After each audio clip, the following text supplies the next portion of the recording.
سرے سے انویسٹیگیشن نہیں ہے. ایک اور کیس بڑا اہم ہے سیٹھی صاحب, میں آپ کو کچھ بتانا چاہتا ہوں, ہمارے ناظرین تو جانتے ہی ہیں. انجم عقیل خان صاحب کا نام ناظرین آپ نے ضرور سنا ہوگا, مسلم لیگ نون کے یہ ممبر ہیں قومی اسمبلی کے. ایک رپورٹ ہے وہ دیکھیے, اس کے بارے میں سیٹھی صاحب سے میں بات کروں گا. اور ملک اسحاق یہ کون ہے, ان کے بارے میں بھی اس رپورٹ میں کچھ ڈیٹیلز ہیں, وہ دیکھیے, پھر سیٹھی صاحب سے بات کرتے ہیں.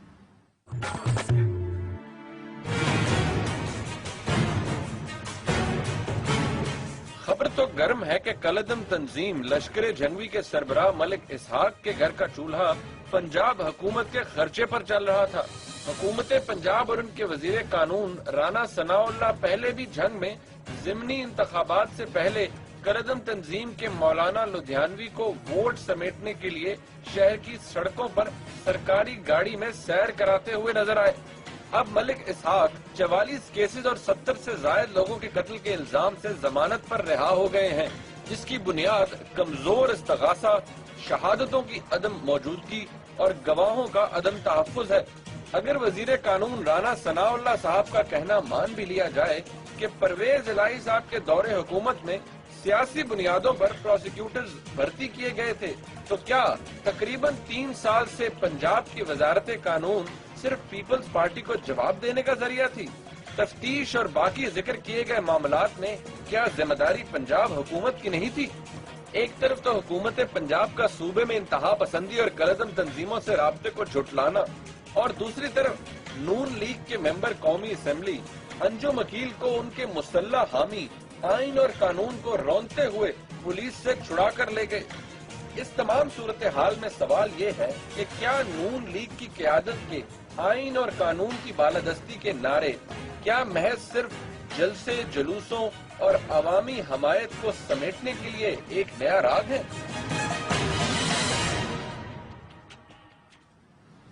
تو ناظرین یہ ٹیسٹ کیس ہے. آپ نے ساری بات تو کر دی. نہیں, اب تجزیہ آپ کا سیٹھی صاحب, ہم نے تو فیکٹس بتائے. ہاں, مگر اب تجزیہ رہ کیا گیا جب فیکٹس اتنے سامنے نیکڈ طریقے سے سامنے آ جائیں. پنجاب حکومت کا رویہ ٹورڈز سیکٹیرین ٹیررزم, افسوس کی بات ہے کہ کیا میں آپ کو بتاؤں, آپ نے ساری بات تو بتا دی. یہ بات کب سے چل رہی, اور مجھے پھر یاد آتا ہے شہباز شریف صاحب نے جو وہ ایک بیان دیا تھا, یاد ہے آپ کو, کہ جی یہ طالبان حضرات ہمیں پنجاب کو چھوڑ دیں, مطلب باقی جا کے بم ماریں آپ, مگر ہمیں چھوڑ دیں. کیوں کہ ہم تو آپ کے کچھ تنگ نہیں کرتے, آپ کو آپ دھندنائیں یہاں, ہم آپ کو ہاتھ نہیں لگائیں گے. تو وہی ہے یہ کھاتا.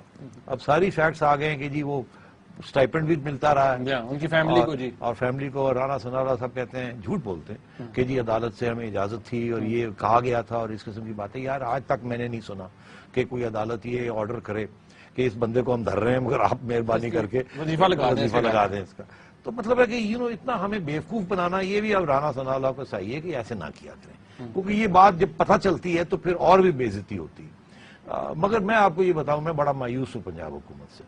ان کا یہ رویہ ٹورڈز ٹیررزم, سافٹ کارنر, اور یا تو ذاتی طور پہ شریف برادر ڈرتے ہیں کہ یہ نہ ہو کہ ان کے اوپر, کیونکہ ایک آدھ دفعہ پہلے ہوا تھا نا, تو وہ کچھ لوگ کہتے ہیں انہوں نے شاید بیٹ جیلوں میں ہی مکا کر لیا ہو کہ سانو چھوڑ دے تو باقی جو مرضی کر. 99 میں اٹیک بھی ہوئی تھی, تو اس لیے نواز شریف صاحب, تو یہ بڑی بدقسمتی کی ہے بات. اچھا, اب آپ نے جو دوسری بات کی انجم عقیل خان, انجم صاحب کی, اب بات یہ ہے کہ وہ بھی آپ نے سارا بتا دیا ہوا, کیا کسی کو کوئی چھپی بھی بات تو نہیں.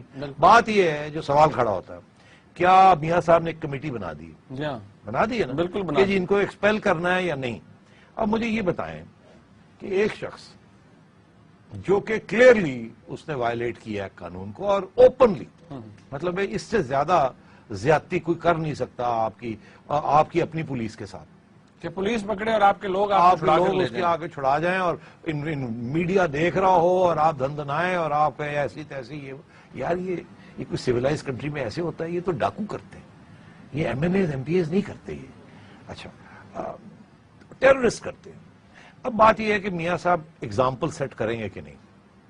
میں آپ کو ایک فیکٹ بتا دوں, اس کے بعد ناظرین خود سوچ لیں, اور یہ میاں صاحب کو بھی پھر سوچنا پڑے گا, کیونکہ ہم پیچھا نہیں چھوڑیں گے. بریک سے پہلے میں آپ کو بتا دوں, یہ شخص سب سے بڑا فنڈ کنٹریبیوٹر ہے مسلم لیگ کا, یعنی کہ فنڈ دیتا ہے مسلم لیگ کو. میں آپ کو بتاؤں, اب الیکشن کے دوران بھی انہوں نے پیسے دیے, اب میرے سے ایگزیکٹ فگرز مت پوچھیے گا, میں بول دوں گا اور کل کو 2 لاکھ 3 لاکھ کم, کیونکہ پروف تو نہیں ہوتا نا ان چیزوں کا, پھر وہ کہیں گے جی پیسے آئے کہاں گئے کہاں. کروڑوں میں پیسے دیتے ہیں. لانگ مارچ کے وقت انہوں نے کچھ کروڑ روپے دیے, کچھ کروڑ, اب کروڑ کچھ بھی نہیں ہوتا. اور اس کے بعد پارٹی فنڈ میں دیے, پھر الیکشن جب سیٹ لی اس وقت پیسے دیے. اچھا, تو مطلب آپ مجھے یہ بتائیں, یہ مسلم لیگ والے کیا قانون کی بالادستی اس کو سیکریفائس کر دیں گے پیسے کو فنڈ دیتے ہیں؟ یہ تو الزام پیپلز پارٹی پہ لگتا تھا, یہ الزام کہ پیپلز پارٹی پہ لگتا تھا, اب میاں صاحب کے اوپر لگنا شروع ہو گیا. اور میں یہ فگرز ڈسکلوز کر دوں گا, اگر میاں صاحب نے یہ ایکشن نہ لیا اپنی پارٹی کو اور اپنے امیج کو بچانے کے لیے, اور اس چیز کے اوپر کہ جی وہ پیسے دیتا ہے اور ہم اس کو اب نہیں نکال سکتے, کیونکہ بہت سے لوگ ہوں گے جو یہ کہہ رہے جی ہاں بڑا کچھ کہہ رہے ہیں, تو پھر دیکھا جائے گا. ناظرین آپ نے سن لی سیٹھی صاحب کی بات, ایک بریک لیتے ہیں اور بریک کے بعد آپ کی کالز اور آپ کے ایس ایم ایس ہمارے ساتھ رہیے.